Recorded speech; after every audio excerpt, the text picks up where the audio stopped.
आउज़ बिल्लाहि मिनश शैतानिर रजीम बिस्मिल्लाहिर रहमानिर रहीम हुवल वारिसुल करीम सल्लल्लाहु अलैहि वसल्लम।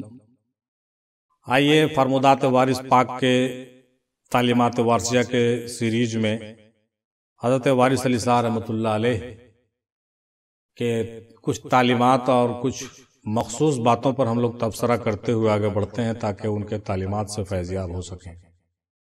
चुनांचे आलम पनाह रहमतुल्लाह अलैह फरमाते हैं कि इंसान हालत रोज़ा में सिफात मलकूती से मौसूफ हो जाता है।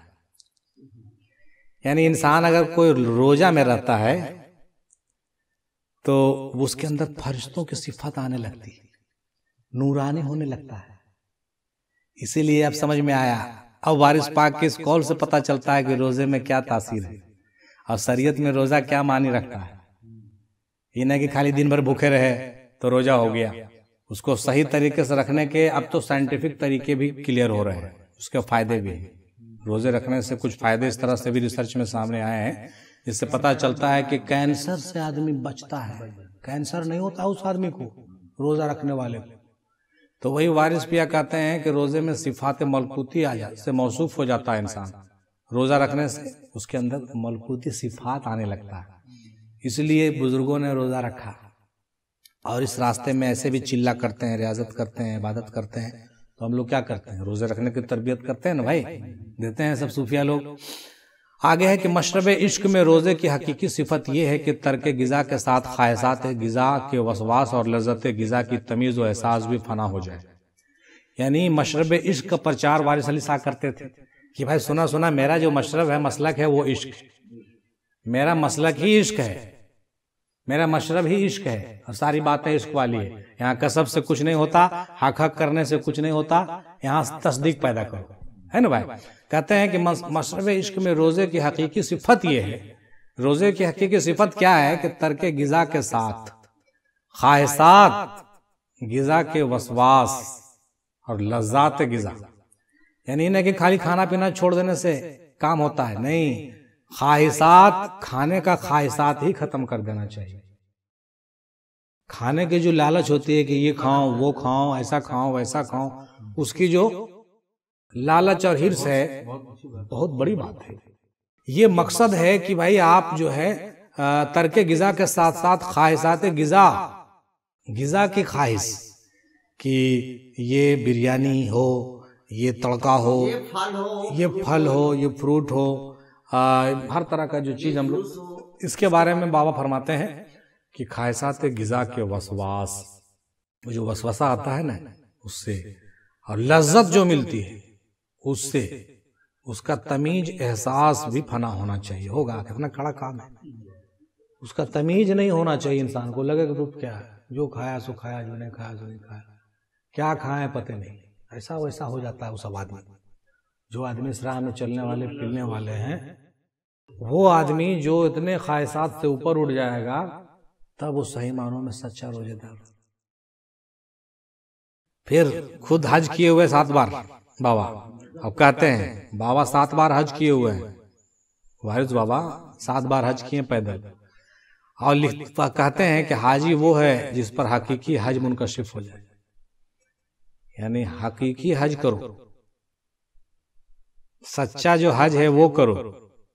असल हाजी वही है जो सच्चा हज करे, सच्चा हज की फजीलत को जान जाए, समझ जाए। और एक दूसरे जगह बयान करते हैं कि जो अपने महबूब का दीदार कर लिया उसका हज हो गया। दूसरी जगह है जो अपने महबूब का दीदार कर लिया उसका हज हो गया।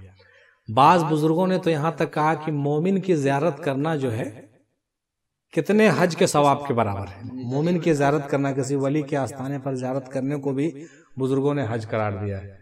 और यही वजह है कि सूफिया इकराम उनका तवाफ करते हैं। लोग कहते हैं पागल हो गया क्या, लेकिन वो तो हज के मस्ती में डूब करके वो काबा समझ करके, मेरा पीर किबला वो काबा है, मुझे और कोई देरो हरम नहीं। तो उसके लिए उसका पीर का आस्थाना ही काबा है। अब उसका उस पे जाना ही हज, उसका तवाफ करना ही हज का रुकन है।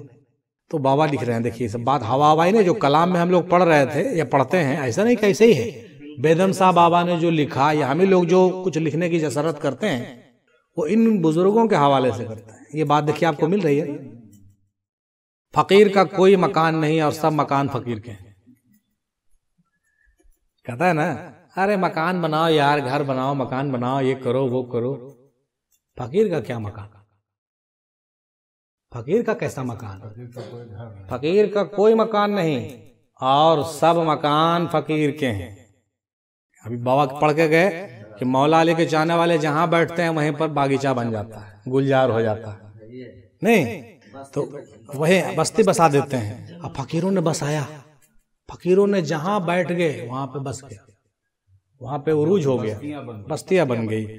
फकीर का कोई मकान नहीं और सब मकान फकीर के। एक शख्स हमको मिले मोहल्ले में, बहुत दिन से बेचारे किराए पर रहते थे। तो मैंने उनसे कहा कि आप कहीं जमीन उमीन खरीदे हैं? तो बहुत अच्छा जवाब दिए। उन्होंने कहा कि हाँ खरीदे हैं। कहाँ खरीदे हैं? नन्हू नगर के कब्रिस्तान में। हम कहा तो गौर से देखें, नन्हू नगर के कब्रिस्तान? बोला हाँ बाबू, 2 गज जमीन नन्हू नगर के कब्रिस्तान में खरीदे हैं, 2000 रुपया दिए हैं। वही मेरे लिए है आखिरत का सामान, वही तो रहना। तो वो जमीन खरीद लिए तो और क्या चाहिए? ये बात सुन करके जो है एकदम हम तो सख्ते में आ गए। बताओ तो। और वो आदमी आज भी जिंदा है, आज तक उसने मकान नहीं बनाया, कमाता है, खाता है, मस्त रहता। कहता है क्या जरूरत है, जमीन तो खरीद ही ले, मर के तो जाना वही है, यहाँ बनाने से फायदा क्या? यहाँ बना लिया 2 तल्ला 3 तल्ला रहेगा तो मेरा बाल बच्चा, हम थोड़ी रहेंगे। सोचने वाली बात है। देखिए बात फकीराना, कोई आम आदमी ही बोल रहा है लेकिन बात फकीराना। हजरत ईसा अलैहिस्सलाम से लोगों ने पूछा कि हुजूर आप खाली ऐसे घूमते रहते हैं, अरे घर बनाइए।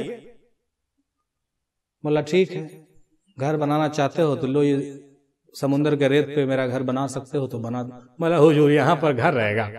तो बोला बस समझ लो, जब यहाँ पर घर नहीं रहेगा तो घर उधर बनाएंगे तो वो रहेगा, कब ढह जाएगा क्या भरोसा, कब तूफान, कब जलजला, कब क्या हो जाएगा। तो दुनिया में घर बनाने वाला तो महान बेवकूफ है, उससे बड़ा तो बेवकूफ कोई है ही नहीं। अब कहिएगा ऐसा बात क्यों करते हैं?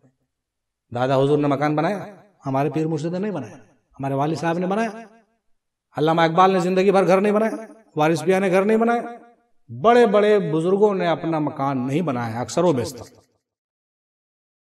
तारीख का मुताला कर लीजिए, रसूल पाक ने कौन सा मकान बनाया था, मौला अली ने कौन सा मकान बनाया, ख्वाजा बाबा ने कौन सा मकान बनाया? ख्वाजा बाबा के पास तो जो बागीचा था उसको भी जो है सो कि दान करके निकल गए, खैरात करके, वो रहे हक के तलाश में। तो लोग आज सोचते हैं बड़ा आसान है, वही बोले ना कि मुरीद होना बहुत आसान समझते हैं लोग, खाली मुरीद होने सोचते। क्यों मुरीद हो रहे भाई? हैं इस रास्ते में आओगे तो क्या करना पड़ेगा? देखो यहाँ तो सब कुछ लुटाना पड़ता है, होगा नहीं। इसलिए हमारे दादा बड़ी डांटते थे सब, अरे मुरीद होवेला ही नहीं है, भागे कि नहीं जैसे। लेकिन हाँ वारिस पाक ने ऐसा नहीं कहा। वारिस पाक बेटा ठीक है, फकीर के पास दिन भी दुनिया भी, बिल्कुल सही कहा, और दिया बांटा भी लोगों ने। हुजूर जो जिस नियत से आ रहा है ठीक है, जा बेटा हो जाएगा, अपना फिक्र है। आता है दान है, देवा है, देने वाले हैं, वो दिन भी दे दुनिया भी दे। कौन है रोकने वाला जी? वो है रोकने वाला, सबका मालिक। लेकिन एक कंसेप्ट की बात हम लोग कर रहे हैं कि अल्लाह वाले से अल्लाह ही लीजिए, आखिरत की जिंदगी को लीजिए ना, दुनिया की जिंदगी को क्यों ले रहे हैं? ये तो ऐसा ही मतलब बर्बाद होने वाली चीज है। तो लेने वाले को दे देते हैं, मना नहीं करते हैं वो लोग, लेकिन लेना हम लोग को क्या चाहिए आप ही बताइए? हम लोग को ये नहीं लेना चाहिए। अगर ख्याल पुख्ता और मोहब्बत सादिक हो तो उसके लिए फराक भी ऐन वसाल है। यानी अगर ख्याल सच्चा हो, पुख्ता हो, मोहब्बत सच्चा हो तो दूरी में भी लज्जत है, दूरी में भी मजा है, दूरी में भी मजा है। जी जी जी जी जी, क्या बात है। एक दरिया के किनारे एक आदमी बैठा हुआ था। आपने कहा कि समझाते चलिएगा, इसलिए समझाते चल रहे हैं। एक दरिया के किनारे, तालाब के किनारे में अखरोट का पेड़ था। अखरोट का फल उसमें गिरता था टब से पानी में, और वो आदमी बैठ के वहीं पर टब टब की आवाज सुनते रहता था। उसका दोस्त ने कहा कि वो तो पागल उगल हो क्या, टब टब गिर रहा है तो तुम यहाँ पर बैठ के क्या कर रहे हो? बोला अखरोट नहीं खा सकते हैं तो कम से कम गिरने का उसका मजा ही ले ले, वो जो गिरता है टब से तो वही अच्छा लगता है। अखरोट जो पानी में टब से गिरता है ना, वही अच्छा लगता है। देख रहे हैं अखरोट गिर रहा है, यहाँ सुकून मिलता है। मतलब यही हुआ कि मोहब्बत अगर सच्ची हो किसी चीज की तो दूर से दीदार में भी मजा है। दादा हुजूर एक चीज बड़ा अच्छा कहा करते थे कि खूबसूरत चीज को सिर्फ देखा जाता है, छुआ नहीं जाता। खूबसूरत चीजों को सिर्फ देखिए, वो देखना ही बहुत बड़ी आनंद है। तो ये बात पावा लिख रहे हैं, जिसने हक को हक जरिए से तलाश किया उसकी तौहीद सही है, और जिसने हक को नफ्स के जरिए तलाश किया उसकी तौहीद नाकिस है। तौहीद ना तो तकरीर से अदा हो सकती है और ना तहरीर में आ सकती है। बाबा कितना अच्छा बात लिख रहे हैं कि तौहीद को बयान करने के लिए न तकरीर की जरूरत है न तहरीर की, और वो हक बन करके हक से मिला देता है। अब जैसे कोई, आप अभी उधर से आए सद्भावना चौक से, आप रसगुल्ला खा के आए, बहुत बड़ा जो होता है वो राजभोग, और आप खा के आए, हम नहीं खाए, और हम आपसे पूछें कि राजभोग खाया कैसा लगा, अब क्या कहिए? बड़ा अच्छा लगा, बड़ा मीठा लगा। तो हमको कुछ पता चलेगा? वो आप बोलते रहिएगा, मगर हम उसको क्या कर सकते? जब तक खाएंगे ना तब समझ नहीं सकते, समझेंगे? जब तक खुद से हम नहीं खाएंगे राजभोग या छेना पाइस, तब तक उसका पता हमको है ही नहीं कुछ। कितना आप बोलते हैं ये छोटा छोटा होता है, उसमें दूध में होता है, वो बहुत जल्दी हजम हो जाता है, बहुत मीठा होता है, बोलने से क्या हो? वही चीज बाबा कह रहे हैं, हक को हक के तलाश की जरूरत है। जिसने हक को हक के जरिए से तलाश किया उसकी सही तौहीद है। मोहिद वो है जिसके दिल से मासिवा अल्लाह का ख्याल महव हो जाए, और जिसका आखिर अल्लाह की तरफ लौट आए और वैसा हो जाए जैसा होने के कबल था। बहुत बड़ी बात है, मोहिद होना बहुत बड़ी बात है। बिल्कुल, जब तक मनो तू कुल और एक बाकी है, उस वक्त तक इशारत भी करती है और इबारत भी। जब मनो तू कुल हिजाब उठ जाता है तो दोनों चीजें खत्म हो जाती हैं। वही बात जो बोल रहे थे आप, मन तू सुदम तू मन सुदी। जिसको तौहीद का इल्म हासिल हुआ उसकी पहली हालत ये होती है कि मौजूदात की याद दिल से महव हो जाती है और वो खुदा के साथ मुनफरद रह जाता है। अल्लाह अकबर। जिसको तौहीद का इल्म हासिल हुआ उसकी हालत ये होती है कि मौजूदात का याद दिल से निकल जाता है। मौजूदात का यादें नहीं। इसीलिए बाबा फरीद से लोग पूछते थे, आपका कितना बेटा है? हमको पता ही नहीं। आज कौन दिन है बाबा? पता नहीं। कितना तारीख है बाबा? मालूम नहीं, कोई भी पता नहीं। कभी कभी तो भूल जाते थे कि मेरा बेटा भी है, मेरी बेटी भी है, मेरी बीवी भी है। ऐसे अल्लाह वाले लोग, खुद को भूलना पड़ता है। तो ऐसे अल्लाह वाले लोग होते हैं, वो लोग तौहीद वाले होते हैं। हम लोग क्या तौहीद करेंगे? खामखा खाली कलमा हक तैयब ला इलाहा इल्लल्लाह पढ़ने से काम नहीं ना चलेगा। हक हक करते रहिए रात भर, उससे थोड़ा कुछ हो। मेन उसको तस्दीक करना है सबसे। तौहीद जात ये है कि कसरत में वहदत नजर आए। तौहीद जात ये है कि कसरत में वहदत नजर आए, माने हर वजूद में उस यकताई को पहचान लीजिए। मशरब इश्क में तौहीद हकीकी की तारीफ यह है कि अपने वजूद के अदराक की ऐसी नफी करना, हस्ती हक के सामने तय्युनात की हस्ती मफकूद और नाबूद हो जाए और फना के बाद हजरत अहदियत का वो कुर्ब इत्साल नसीब हो जिसको हयात अब्दी और बकाए सरमदी कहते हैं। ये फना बका की बात है। जो मस्जिद में है वही मंदिर में है, नाम का फर्क है, वरना इंतजाम बिगड़ जाएगा। ये बात जो है आवाम के पल्ले नहीं पड़ती। बाबा वारिस अली साहब रहमतुल्लाह अलैह की ये बात ऊपर से चला जाता है, लेकिन मौलानाओं को हिम्मत नहीं है कि इन पर उंगली उठा दे। चिराग राह में इन्होंने ये भी लिखा कि जो राम है वही रब है। अब चिराग राह पढ़ करके मौलाना साहब के पैर के नीचे से जमीन निकल गई। अब फतवा दे तो किस पर दे? इतने बड़े साहिब करामत वली, जिनके वकार, जिनकी मंजिलत को दुनिया मानती है, आप उस पर उंगली नहीं उठा सकते। आलम पना, उनके कौल को आप झुठला नहीं सकते। तो अब बताइए साहब, जो रब है वही राम है, ऐसा कह दीजिएगा तो मौलवी लोग तो परेशान हो जाए, लेकिन सूफियों को परेशानी नहीं होगी। किस सूफी को परेशानी नहीं होगी? जो वहदतुल वजूद का कायल है, जो हकीकत को समझने वाला है, जो ब्रह्मा विष्णु महेश शक्तियों को पहचानने वाला है। दादा हुजूर लिखते थे उसके बारे में, याद आ गया। दादा सरकार में मिंदी रहमतुल्लाह अलैह के घर पर कुड़ेता में 3-4 हिंदू आए थे मिलने के लिए। इस वारसलीगंज के अतराफ से, इसी दूर दराज से मिलने के लिए आए थे। और वो जो है वैसे मिट्टी वाला घर में वो सो, उनका तो आदत था पानी वानी पिला के खाना वाना खिला के अपना बात विचार करके रात में फिर सो गए, बातचीत हुई कुछ। और रात में जब सोया तो क्या सपना देखता है कि ब्रह्मा विष्णु और शिव जी महेश तीनों खड़े हैं। कहाँ खड़े हैं? कुड़ेता वाला मट्टी के मकान में जहां दादा रहते थे, जगह पर बैठते थे, तीनों खड़े हैं। अब ये दर्शन जो रात में वो देख लिया, उनका नाम देखिए हमको अभी तक याद है, राम बदन सिंह उनका नाम था, पता नहीं बेचारे अभी वो हयात हैं कि गुजर गए, पर्दा कर गए। राम बदन सिंह थे और उनके साथ कई संगत थे, लक्ष्मण जी वगैरह थे और कई लोग आते थे बराबर। फिर बाद में जो है चरित्र सिंह भी आए बाद में इधर वारसिलीगंज इलाके से, तो सब बहुत से लोग आते थे। तो वो अपना वाक्य बताते हैं कि ब्रह्मा विष्णु महेश तीनों हम देखे वहां, और इधर रात को जो ख्वाब देखे तो कायल नींद आवे, फिर रात भर जागल रहे, भोरे जैसे बाबा आए तो घोड़ा पर गिर गए। बाबा क्या हुआ जी, क्या हुआ? बल गुरु जी हम सभे भगवान तो अजय देख लियो, हम केजा जेबे, हम तो अजय गुरु शिष्य हो गए। तीनों भगवान के तो हम अजय देख लिए, ब्रह्मा जी के देख लिए, विष्णु जी के देख लिए, महेश शिव जी के देख, तीनों के देख लियो अजय पर दर्शन होलो हमरा आज। और भक्त था वो, और सिपाही भी थे वो, ड्यूटी में मिलिट्री मैन थे वो, राम बदन जी मिलिट्री मैन थे। तो इस तरह का चमत्कार सूफिया इकराम दिखाते। खुद वारिस अली शाह का भी मिस्कात में भी कई वाक्यात ऐसा मिलता है जो बाद हिंदू लोग आते थे, कई लोगों को जब मिलने के लिए आए तो वारिस अली शाह रहमतुल्लाह अलैह कृष्ण के रूप में है, दूसरे जैसा वो लेके आता था ख्याल, उस रूप में आप उनको अपना दर्शन देते थे। ख्याल जैसा अब जरा सोच के देखिए, ये सूफियों की ये बात पल्ले पड़ने वाली है सबको? सब तो नहीं समझेगा इस बात को, लेकिन जो हकीकत और माहियत और मादियत को समझने वाला है और उसकी मगज को, हकीकत को जो पहचानने वाला है वो समझ जाएगा कि हर रूप में तो वही जलवागर है, जिस रूप में चाहे उस रूप में दर्शन करा दे। इसीलिए बाबा वारिस अली शाह ने कहा कि जो राम है वही रब है।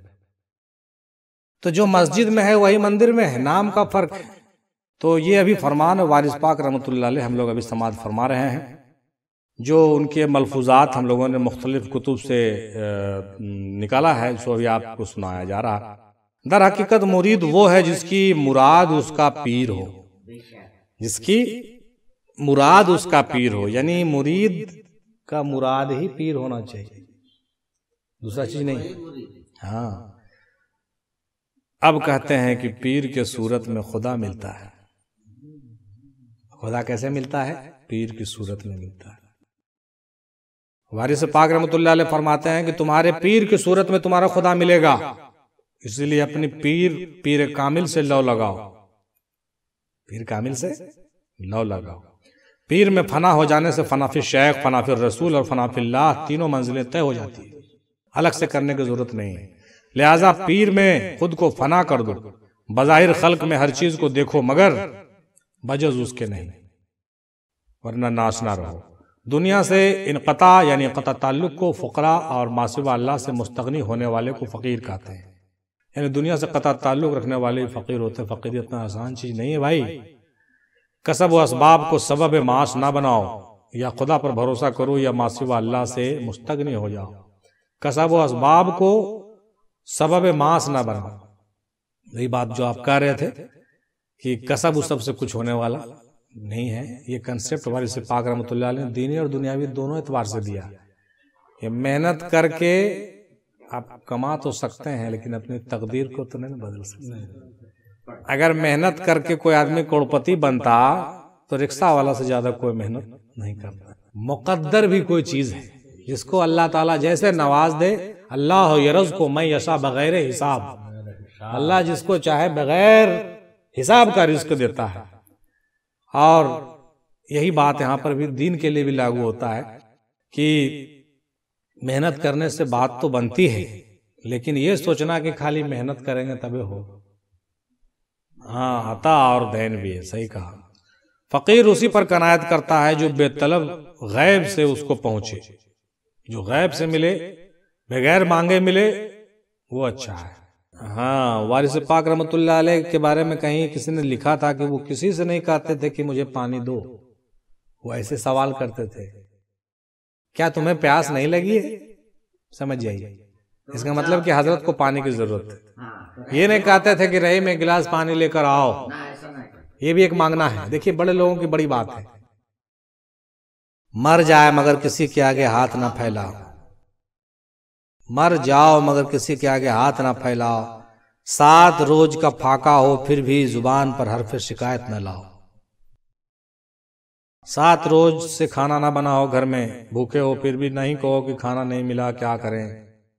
ये सब बात आदमी सकेगा? वारसी होना क्या इतना आसान है?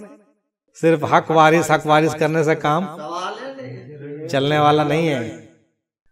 तो तालीमात वारसिया पर अमल पैरा होइए साहब, तब जाकर के वारसी मजा आवे रंग में। जिसको तस्दीक है वो खुदा से भी नहीं मांगता है और बखूबी समझता है कि जो किस्मत का है वो मिलकर रहेगा। इंसान को चाहिए कि जमीन की खासियत इख्तियार करे कि सबका बोझ उठाए और अपना बोझ किसी पर न लादे। सबका बोझ उठाए और किसी का बोझ, सारी दुनिया का बोझ मैं उठाता हूं, है ना गाना? ये सिफत होनी चाहिए। सारी दुनिया का बोझ हम उठाते हैं, लोग आते हैं और जाते हैं, नहीं गाना भाई? हम वहीं पर खड़े रह जाते हैं। ये बात वारिस पाक फरमा रहा है। अपनी भलाई छुपाओ और किसी की बुराई ना देखो। ये बात थोड़ा सा टॉक कीजिए इस पर। अपनी भलाई आपके अंदर कुछ हो तो उसको छुपा लीजिए। नहीं भाई, ये हमारे अंदर ऐसा खूबी नहीं है। लेकिन हम लोग की आदत क्या होती है? हाँ, हमारा खूबी छुप रहा। अजी देखिए, ये कलाम मेरा लिखा हुआ है, अभी बोलो मेरा कलाम लिखा हुआ है जी, हम लिखे हैं उसको। हाँ, नहीं कहिए दूसरा का। अरे बाप, हमको छोड़ दीजिएगा, हम इतना मेहनत से लिखे हैं, हमारा नाम नहीं लीजिएगा। बाबा क्या कर रहे हैं? देखिए हम लोग सब पकड़े जाएंगे कहीं ना कहीं। अपनी बड़ाई नहीं, अगर लिखे भी है तो हमने लिखे, पता चल जाएगा। नमा देवन करेगा तुम्हारा यार, नमा आ जाए तो बोल तो आप ही लिखे हैं जी। हाँ लिखे थे किसी टाइम, पता नहीं कैसे लिखा गया, हमको तो आता भी नहीं कुछ। ऐसे छुपाइए, ये नहीं दावा कीजिए बाप रे हमारे से कोई लिखेगा, हम इतना उर्दू में एमए किए हुए हैं। नहीं, ऐसे ये बाबाकार है। अपनी भलाई को छुपाइए और किसी की बुराई नहीं। लेकिन हम लोग उल्टा करते हैं, सबके बुराई खोजले फिरते। अब सोचिए कितना दूर हम लोग घाटे में चल रहे हैं। किसी के मजहब को बुरा ना कहो क्योंकि उसके मिलने के रास्ते बेशुमार हैं। ये कौन कह रहा है? हाँ, हमने एक वीडियो बनाया हदीस के हवाले से, जिसमें यह बयान हुआ था कि रसूलुल्लाह पाक फरमाते हैं, बाज़ हदीसों में इसका हवाला मौजूद है कि 120 सफ होगी जन्नतियों की। जन्नत में जो लोग जाएंगे ना, उसका 120 लाइन लगेगा। तो उसमें से 80 लाइन होगा रसूल पाक के उम्मत का, यानी सब मुसलमान लोग होंगे, मोमिन लोग होंगे 80 सफ में। अब बाकी 40 सफ होगा दूसरा मजहब का, ईसा अलैहिस्सलाम के मानने वाले, मूसा अलैहिस्सलाम के मानने वाले और दूसरे पैगंबर के मानने वाले दूसरे लोग होंगे। तो उस पर लोगों ने कहा कि ये बात आप कैसे कह रहे हैं, जो रसूल पाक का चाहने वाला नहीं है वो कैसे जन्नत में जाएगा? यार हदीस है, रसूल पाक ने फरमाया, हम अपने तरफ से कह रहे हैं क्या? रसूल पाक का 7-8 गो हदीस है साहब, आप उसको देखिए, पूरा हवाला मैंने उसमें डाला कि देखिए ये हदीस वो हदीस। फिर भी लोगों ने कमेंट में कर रहे हैं कि ये हदीस कैसे है, कहाँ से आया, क्या आया? रसूल पाक की उम्मत ही जाएंगे जन्नत में, बाकी थोड़ी जन्नत में कोई जाएंगे। मुसलमान नहीं रहेगा तो जन्नत में कैसे जाएगा? अरे यार रसूल पाक फरमा रहे हैं कि जो मुसलमान नहीं भी रहेगा वो भी जन्नत में जाने का हक है उसको। किसको? कहे कि बहुत से दूसरे उम्मती में भी बहुत अच्छे लोग हुए, बहुत से लोग ला इलाहा इल्लल्लाह मोहम्मद रसूलुल्लाह नहीं पढ़ रहा, लेकिन वो यहाँ मोहब्बत और इश्क रख रहा है बुजुर्गों से, वलियों से। रसूल पाक के लिए बहुत मोहब्बत है, इश्क है ना भाई? अच्छा ये बताइए, इब्राहिम अलैहिस्सलाम तो मुसलमान नहीं थे, रसूल पाक को देखे थे, कलमा पढ़े थे, तो क्या इब्राहिम अलैहिस्सलाम जहन्नुम में जाएंगे? ईसा अलैहिस्सलाम रसूल पाक को देखे, कलमा पढ़े थे जाहिर तौर से। मूसा अलैहिस्सलाम, अब कहिए तो 1,24,000 जो अंबिया है तो सब जहन्नुम में जाएगा? बोलने वाले का दिमाग देखिए, हैं? 1,24,000 जो नबी आए सब जहन्नुम में जाएंगे? तो मुसलमान नहीं हुए थे। लेकिन अल्लाह ताला ने कुरान में भी कई जगह आया है कि उन लोगों को मुसलमान कहा है। तो पता क्या चला कि जो लोग अल्लाह का फर्मा बरदार है वो मुसलमान है। वो कलमा जाहिरी तौर से ला इलाहा इल्लल्लाह मोहम्मद रसूलुल्लाह नहीं भी पढ़ा, लेकिन वो मुसलमान हो सकता है। इसलिए कि 1,24,000 जो अंबिया आए, रसूल पाक को छोड़ दीजिए, बाकी जो आए 1,23,999 वो सब क्या होंगे? वो काफिर हो जाएंगे? नहीं। अब इसी जुमरे में जो है रसूल पाक के खानदान को देखिए, हजरत अबू तालिब अलैहिस्सलाम को देखिए, हजरत अब्दुल्ला को देखिए और उनके दादा हजरत अब्दुल मुत्तलिब को देखिए, तो क्या होगा? सब के सब जन्नती ठहरेंगे ना।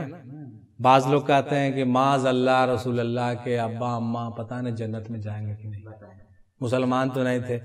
अच्छा चाचा हजरत अबू तालिब तो कलमे न पढ़े थे, तो बताइए साहब, अब आपने जो है मुसलमान होने का कौन सा पैरामीटर रखा है भाई, कौन सा थर्मामीटर है आपके पास? आप जरा उस नजरिए से भी देखिए। तो खैर इस मौजू पर हम लोगों ने पहले बहुत बात किया। हजरत अबू तालिब के ईमान पर हम लोगों ने 1.25 घंटा का एक वीडियो बनाया हुआ है, उसका बहुत अच्छा रिस्पॉन्स मिला है। लोग इस बात को समझ रहे हैं कि नहीं ऐसे भी होता है। और सूफिया इकराम का जो सिस्टम है वहीं से आया है, जो जाहिरी तौर से मुसलमान नहीं, कलमा नहीं भी पढ़ा, लेकिन हजरत हिंदल वली, ख्वाजा मोइनुद्दीन चिश्ती, हजरत वारिस अली साहब रहमतुल्लाह अलैह, निजामुद्दीन औलिया, हमारे दादा जैसे लोगों को अपनी तरफ बुलाए, मोहब्बत से इश्क का पैगाम दिए, इंसानियत का पैगाम दिए, उनका सबक हिंदी में दिए और अपना बना लिए। जाहिर तौर से मैं भी कलमा पढ़ा, लेकिन इस तरीके से बाज लोगों ने कहा कि अलीफ लाम मीम के रास्ते से तो आते हैं लोग, इधर अलीफ लाम रा का रास्ता है ना? ये अलीफ लाम रा का रास्ता है, अलीफ लाम मीम का रास्ता तो ऐसे है रसूल पाक से होकर के, और ये जो इधर से आ रहा है ना अलीफ लाम रा का रास्ता है जी, इसको मत भूलिए, ये भी बैकडोर है, इधर आने का बैकडोर है। अरे समझ में मेरी बात? अरे वाह, चलिए अब आगे बढ़ते हैं। इसीलिए वारिस पाक फरमाते हैं किसी के मजहब को बुरा ना कहो, क्योंकि उसके मिलने के रास्ते बेशुमार हैं, उसके मिलने के रास्ते बेशुमार हैं। खुदा उस वक्त मिलेगा जब मनो तू का झगड़ा छोड़ दोगे। खुदा उस वक्त मिलेगा जब मनो तू मेरा तेरा, मेरा तेरा, मेरा तेरा, हाँ तेरा मेरा करते करते जो है हम लोग पूरी जिंदगी बर्बाद कर देते हैं। गुमनामी को दोस्त रखो और शोहरत से बचो। गुमनाम रहना अच्छा होता है भाई, शोहरत में आइएगा हंगामा तो होगा ही, लोग तो पूछेंगे ही, लोग मिलेंगे ही, कमेंट तो आएगा ही और जवाब भी देना पड़ेगा। लेकिन जहां पर लोगों को बात पहुंचाना है वहां पर तो लोग आपको जानेंगे ही, इसको तो आप छुपा नहीं सकते ना। इसलिए थोड़ी गुमनामी, थोड़ा शोहरत, बीच का रास्ता इख्तियार कीजिए। इसलिए हम बहुत कोशिश करते हैं कि थोड़ा गुमनामी बचा रहे। कम से कम मैसेज पास हो रहा है, अच्छी बात है, लेकिन मजलिसों में जाना और कुछ करना हम लोगों के बस का रोग नहीं, हम लोग उसमें वक्त भी नहीं देते हैं और उस लायक भी नहीं। इसलिए बेहतर हो कि शोहरत से बचिए। जो हक से डरता है वो खल्क से बेखौफ रहता है। जो हक से डरता है, जो अल्लाह से डरेगा वो मखलूक से नहीं डरेगा, और जो मखलूक से डरेगा वो अल्लाह से नहीं डरेगा। ये भी हकीकत है साहब। अल्लाह से डरने वाला बंदा से नहीं डरता है, और जो बंदा से डरता है ना वो सही मानों में अल्लाह से नहीं डरता। ये बात। और इबादतें तो ऐसी होती है कि जो बंदा करता है उसका अजर खुदा देता है, मगर मोहब्बत ऐसी इबादत है कि खुदा से हम मोहब्बत करते हैं तो बजाय जजा देने के खुदा भी हमसे मोहब्बत करता है। क्या बात। इबादत कीजिएगा तो क्या मिलेगा? जन्नत मिलेगा। रियाजत कीजिएगा तो मर्तबा मिलेगा, विलायत, कुतुब, अब्दाल, गौस, कलंदर, ये सब बन सकते हैं। लेकिन मोहब्बत को न जन्नत चाहिए न पोस्टिंग चाहिए, उसको यार चाहिए। ये बहुत ऊंची बात है। ये फकीर की बात है, ये न दुनिया की बात है न दीन की बात है, ये मौला की बात है। ये ऊंची बात है। बहुत कम लोग ऐसे होते हैं जो मोहब्बत के रास्ते में आते हैं, लेकिन वारिस अली साहब रहमतुल्लाह अलैह का यही पैगाम, मखलूक खुदा से हमदर्दी और अच्छा सलूक किया करो सिर्फ इस ख्याल से कि ये खुदा के बंदे हैं और उसके मोहब्बत की यादगार है। इस अमल से तुम्हें खुदा की मोहब्बत नसीब होगी और यही तसव्वुफ की असल है। मशरब इश्क में नफ्स की बेजा ख्वाहिश को पूरा करना हराम है। मशरब इश्क में वारिस पाक के वारसियों को चाहिए कि फालतू की ख्वाहिश अपने ऊपर हराम कर ले। फालतू की ख्वाहिश तो रखना ही नहीं, क्योंकि इश्क सादिक की तारीफ यह है कि आशिक बिला नफ्स के रूह रह जाए, और जब तक उसमें नफ्स बाकी है वो इश्क इलाही का मजा नहीं चख सकता। जो दुनिया के इंतजाम में फंसा है उसके लिए मोहब्बत इलाही में जगह नहीं रहती। जो दुनिया के इंतजाम में फंसा हुआ है उसके लिए मोहब्बत इलाही के रास्ते नहीं है भाई। इसीलिए हम भी कहते हैं कि जहां तक हो सके दुनियावी मामलात से निकलना ही चाहिए, ज्यादा बेहतर है। वारिस बाबा यही कहते हैं। तरीकत का अदब यह है कि जिस शहर में एक शब भी क़याम हो वहां के मशहूर अल्लाह के मज़ार पर जरूर हाजिर हो। किसी भी शहर में जाइए, अगर एक रात भी कहीं रुकना पड़े तो वहां के जो मज़ार हैं उस पर हाजिरी देना चाहिए। ये तरीका बताया हजरत वारिस अलैहिस्सलाम ने।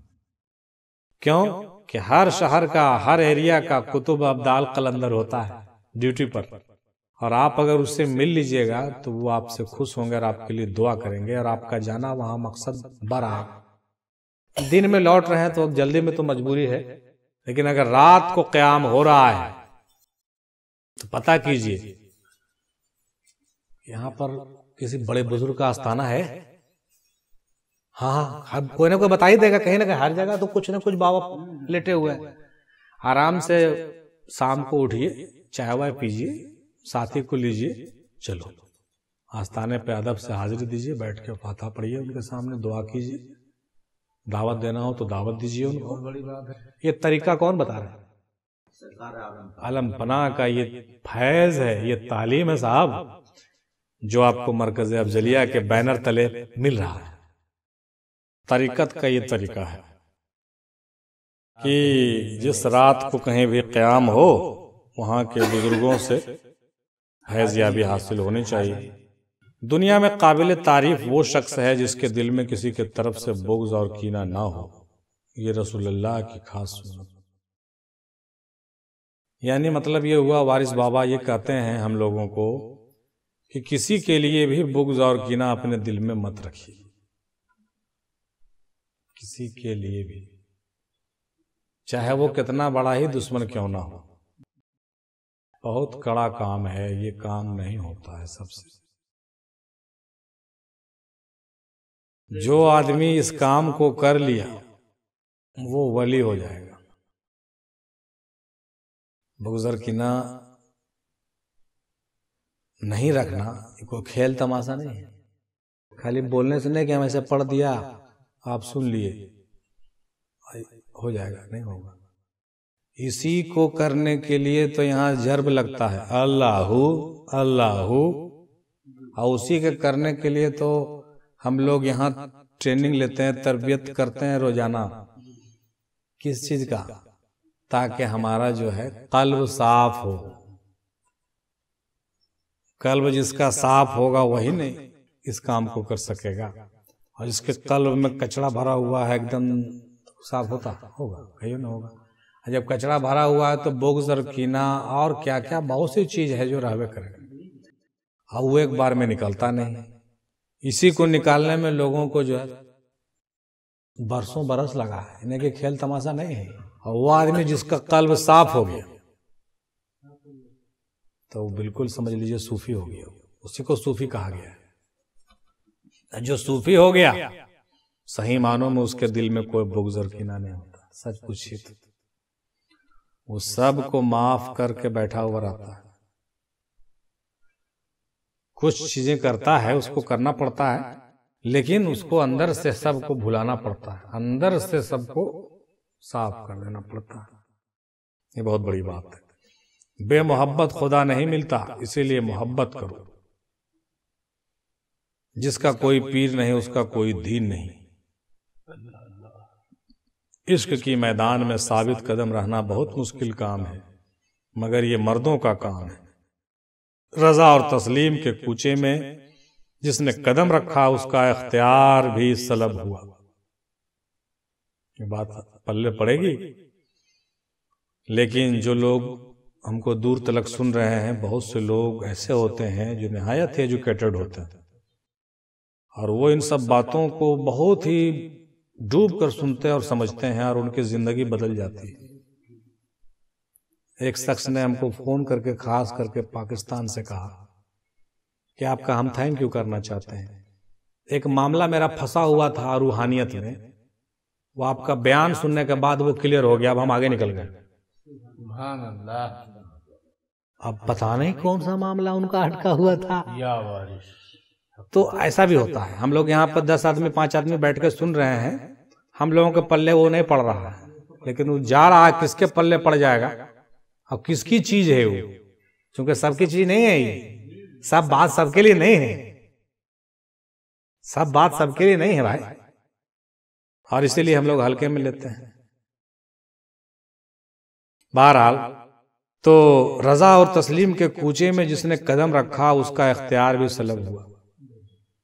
मैंने अगर रजा और तस्लीम के रास्ते में हम लोग आ गए, सही मानों में वारसी हो गए, सही मानों में अफजली हो गए, सही मानों में औलवी हो गए, तो इख्तियार भी सलब, मतलब हमारा जो इख्तियार है कि हम अब जो है कुछ करने के लायक हैं, तो वो आपको सीज कर लिया जाएगा, आपको ऐसा कर लिया जाएगा कि आप कुछ करने लायक नहीं है, आप कमाने लायक है, न खाने लायक है, न खिलाने लायक है, न रहने लायक है। अल्लाह जो है करम फरमाए हम लोगों पर, लेकिन ये बड़े बड़े इम्तिहानात हम लोगों से गुजरने ही वाला नहीं, पारे नहीं लगे, इख्तियारात ही सल्ब हो जाएंगे। आप डॉक्टर हैं, ऐसा कर देंगे कि डॉक्टरी करने लायक नहीं रहोगे। आप मास्टर है ना, आप मिस्त्री है ना, ऐसा कर देंगे कि मिस्त्री होते हुए भी एक पैसा नहीं कमा सकोगे, बोलिए तो सकिएगा। तो ये किसकी बात है? रजा व तस्लीम वालों की बात है, सबके बस का रोग नहीं है। और जो इस मंजिल वाले लोग हैं वो राजी बज रजा, या यो नफ्सल मुतमइन्ना अर्जिई इला रब्बिका राज़ियतन मर्ज़ियता फदखुली इबादी वदखुली जन्नती। ऐ इत्मीनान पकड़ने वाली नफ्स, चल अपने परवरदिगार के तरफ, राजी तू उससे राजी, वो तुझसे राजी, राज़ियतन मर्ज़ियता, हो जाए इबादत गुजार और दाखिल हो जाए जन्नत में, है ना जी। ये किसके लिए है? लेकिन वो सब हम लोग की बात नहीं है, ये वारिस पिया रहमतुल्लाह अलैह जैसे लोगों की बात है, फकीरों की बात है। फकीर ना तो दोस्त के लिए दुआ करता है, ना दुश्मन के वास्ते बद्दुआ करता है। ये तालीम वारिस पाक की खास है, वो किसी को दुआ भी नहीं, किसी को बद्दुआ। रजा व तस्लीम में खामोश, हालांकि जाहिरी तौर से दुआ करने का हुक्म है हम लोग, लेकिन वारिस पाक कहते हैं कि नहीं, राजी बरजा वाले के लिए क्या दुआ जी, दुआ क्या? क्योंकि दोस्त दुश्मन का पर्दा है, सब करतूत उनका है जिनका हर चीज में जलवा है। दोस्त दुश्मन का पर्दा है। अगर मोहब्बत हो तो मस्जिद और मंदिर में एक शान नजर आएगी, मोहब्बत में ही सारी बात नजर आती है। मोहब्बत में शैतान भी गैर नहीं है। मोहब्बत मुझे इब्लीस में भी कुछ छुपी मालूम होती है, अभी हमने पढ़ा, दादा हुजूर फरमाते हैं, न कि इब्लीस ने सजदा हकीकत खा कुछ भी हो, मुझे इब्लीस में भी कुछ छुपी मालूम होती है। राज की बात, जो मोहब्बत में बर्बाद हुआ वो हकीकत में आबाद हुआ।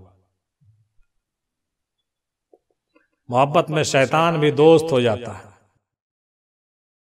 मोहब्बत में शैतान भी दोस्त हो जाता है। लेकिन एक बात है कि अब यहां पर यह सवाल पैदा हो जाता है कि जब दोस्त हो जाता है, शैतान भी जब दोस्त था है, तो रसूल पाक ने 19 जंगें क्यों लड़ी काफिरों से?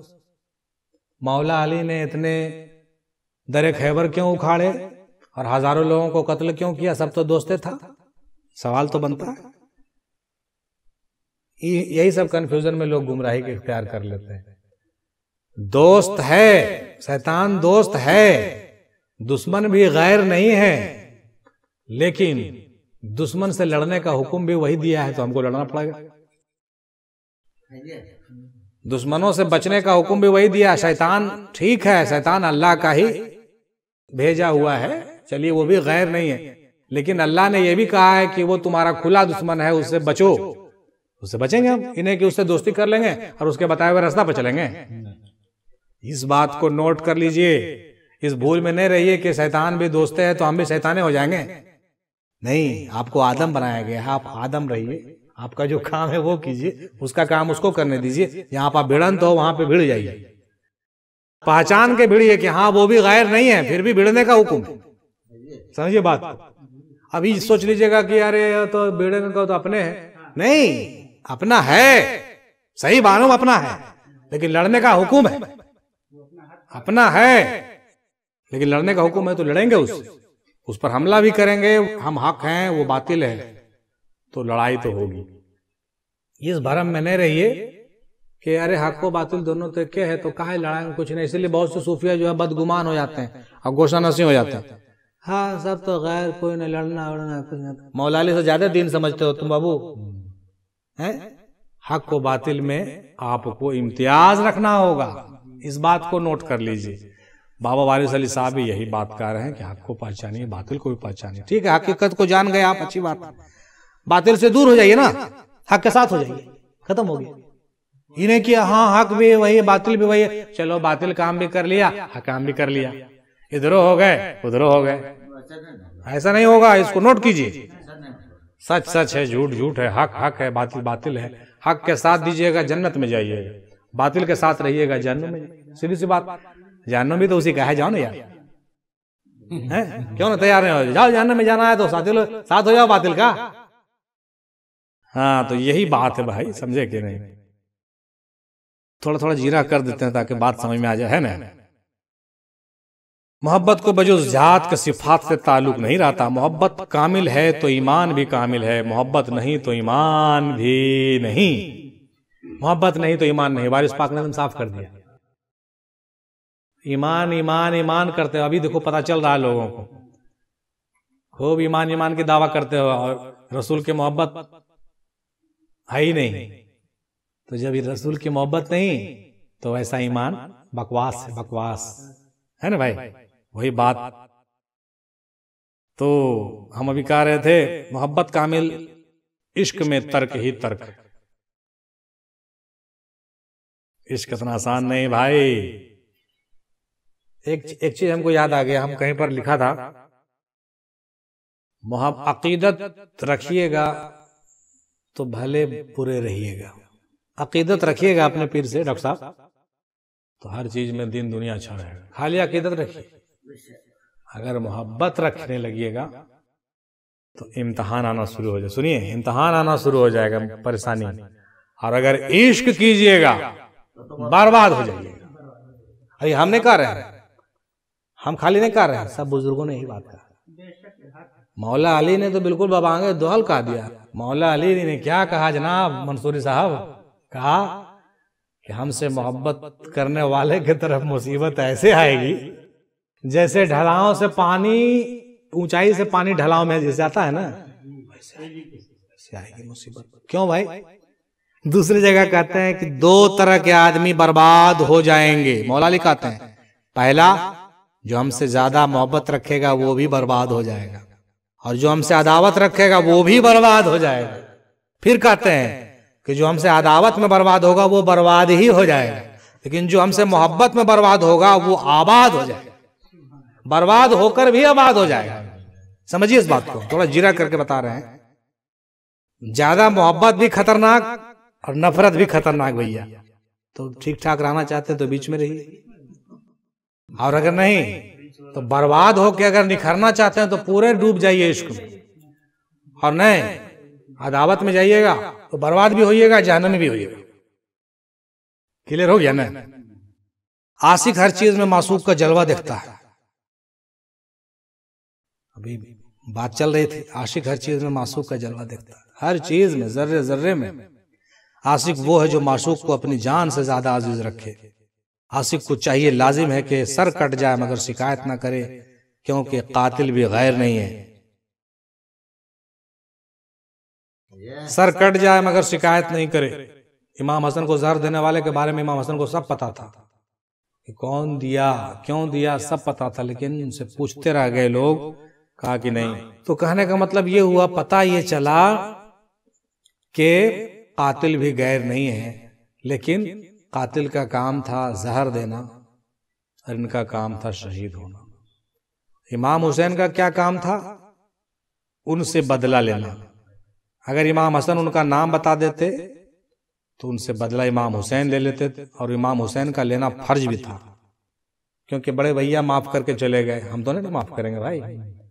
आपके पीर माफ किसी को कर सकते हैं, आपका क्या फर्ज बनता है? आप अगर सच्चे मुरीद हैं तो आप जरूर उसके लिए फाइट कीजिएगा, और जरूर उसके लिए, हाँ, अपने मुर्शिद के दुश्मन से आपको लड़ना है। और अगर नहीं लड़ते आप तो आप मुरीद ही नहीं, झूठे हैं आप। लेकिन इसी वजह से इमाम हसन ने नाम बताया और उनसे बदला नहीं लिया जा सका। और इस तरीके से जो है वो बताए, इस पैगाम को लोगों को देना चाहे कि कातिल भी गैर नहीं है, वो भी अल्लाह के हुक्म से ही आया है। उसका काम जो था उसने किया, हमारा जो काम था हमने किया। अल्लाह उसका इंसाफ करने वाला है, हम लोग को आगे करने का क्या है। लेकिन जहां पर लड़ने की है वहां पे लड़ा जाता है, जहां पर जो करने का वहां पर वही काम किया जाता है। इस बात को समझना जरूरी है। आशिक वो है जिसकी कोई सांस याद मतलूब से खाली ना जाए। अगले बार आप पढ़े थे ना, जिक्र करूं मैं इतना कलमाए फासन फास, बाकी ना रहे कोई भी प्यास, है ना। हर सांस में, अभी हम लोग थोड़ी देर के बाद अभी फासन फास का भी जिक्र थोड़ा रियाज करेंगे 5-10 मिनट के लिए। तो ये सांस में जो है जिक्र बसाने का तरीका बुजुर्गों ने बताया है, कैसे कीजिए। तरीका है, टेक्निक है, रियाजत है। यार का तसव्वुर आशिक की जिंदगी है। आशिक ना तो तारीफ से खुश होता है, ना मलामत से रंजीदा, क्योंकि तारीफ और मलामत करने वाले को गैर नहीं समझता। कोई अगर बहुत तारीफ करे तो भी उसी हाल में रहिए, कोई अगर मलामत करे तो भी उसी हाल में रहिए, तब बहादुरी है। हम लोग क्या करते हैं, कोई तारीफ किया तो हम चौड़े हो जाते हैं, आपको अगर मलामत किया तो पूरा बोल दिया हमको। यह आम आदमी का फितरत है। लेकिन अल्लाह वाले लोग तारीफ करता है तो भी मुस्कुराते हैं, वो गाली दे रहा है तो भी मुस्कुराते हैं। कितनी शीरी है तेरे लब के रकीब, गालियां खा के बदमजा ना हुआ। गालिब साहब ने क्या कहा, कितने शीरी हैं तेरे लब के रकीब, श्री बने मीठा, हाँ, गालियां खा के बदमजा बेमजा ना हुआ। माने गालियां खा करके बेमजा ना हुआ। हमारे मोदी जी तो कहते हैं कि 1.5 किलो गाली हम रोज खाते हैं। आप बताइए, जब मोदी जी गाली खा सकते हैं यार, तो हम लोग इतने बड़े बड़े बुजुर्गों को मारने वाले गाली खाने में क्या हर्ज है? मजे में गाली खाइए खामोशी से, हम मुस्कुराते रहिए। ये तालीम है, बिल्कुल गर्म होने की जरूरत नहीं। हाँ, तो हाँ, उसके बाद एक जमाना ऐसा भी होता है कि आशिक ना हिज्र की शिकायत करता है, ना वस्ल की शिकायत करता। बड़ी बात है भाई। आशिक दीन और दुनिया में बेकार हो जाता है। हाँ, जिसको अपनी खबर है वो इश्क से बेखबर है, जिसको अपनी खबर है वो इश्क से बेखबर है। जिसका इश्क कामिल होता है उसका शौक फराक व वसाल में यकसां हो जाता है। आशिक कम और मशाइख ज्यादा होते हैं। मशाइख माने पीर। बाबा वारिस अली साहब रहमतुल्लाह अलैह फरमाते हैं कि देखो, आशिक और फकीर बड़ी कम लोग होते हैं, पीर तो बहुत मिलेगा। पीरों की कमी नहीं गालिब, एक ढूंढो 1000 मिलते हैं। पीरों की कमी नहीं गालिब, एक ढूंढो 1000 मिलते हैं। और कैसे मिलते हैं तो सबको पता है। हाँ, इसीलिए किसी ने बहुत अच्छा कहा कि हद पिए तो औलिया, बेहद पिए तो पीर। हद और बेहद दोनों पिए तब जाके बने फकीर। वारिस अली साहब वैसे में से हैं। दादा में मेहंदी सरकार रहमतुल्लाह अलैह भी वो सनके में से हैं।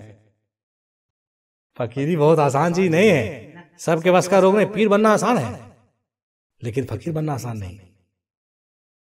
फिर कहते हैं कि जो जिस सूरत का आशिक होता है वो उसी सूरत में मिल जाता है।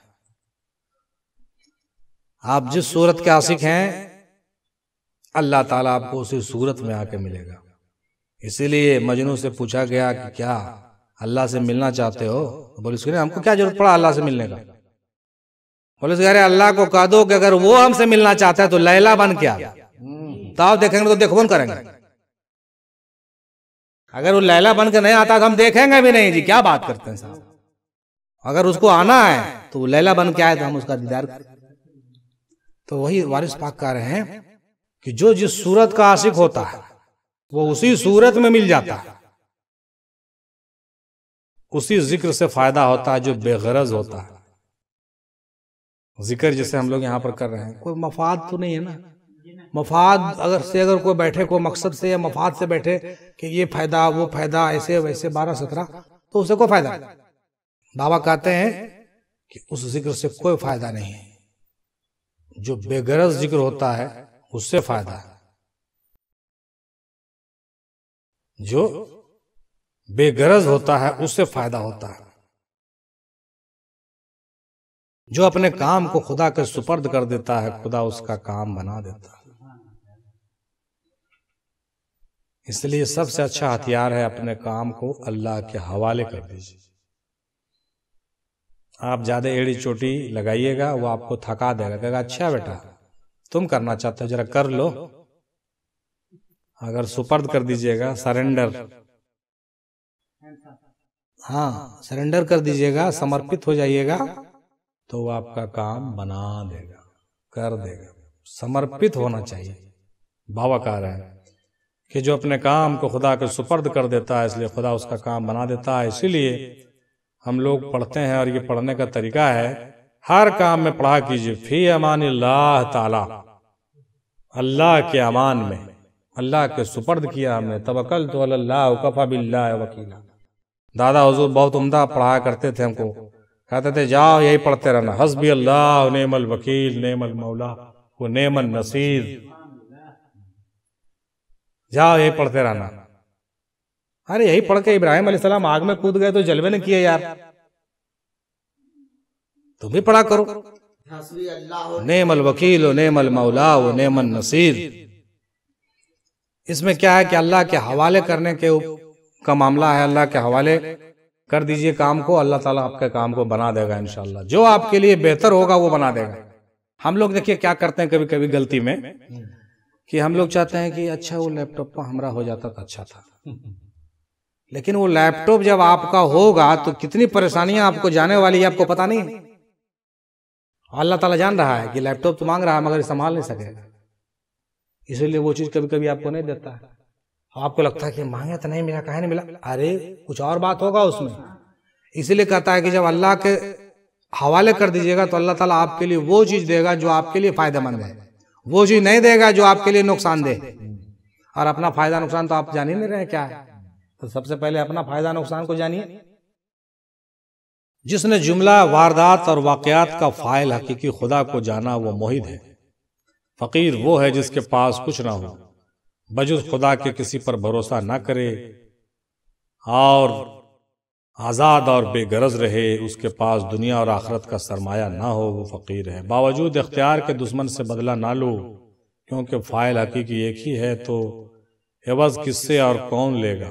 बदला लेने के लिए मना करते हैं क्योंकि सभी बुजुर्गों ने यही बात कहा है, बदला मत लीजिए, अल्लाह बहुत बड़ा बदला लेने वाला है, वो बेहतर बदला लेगा, आप बदला मत लीजिए, है कि नहीं। दुश्मन के साथ सलूक करो।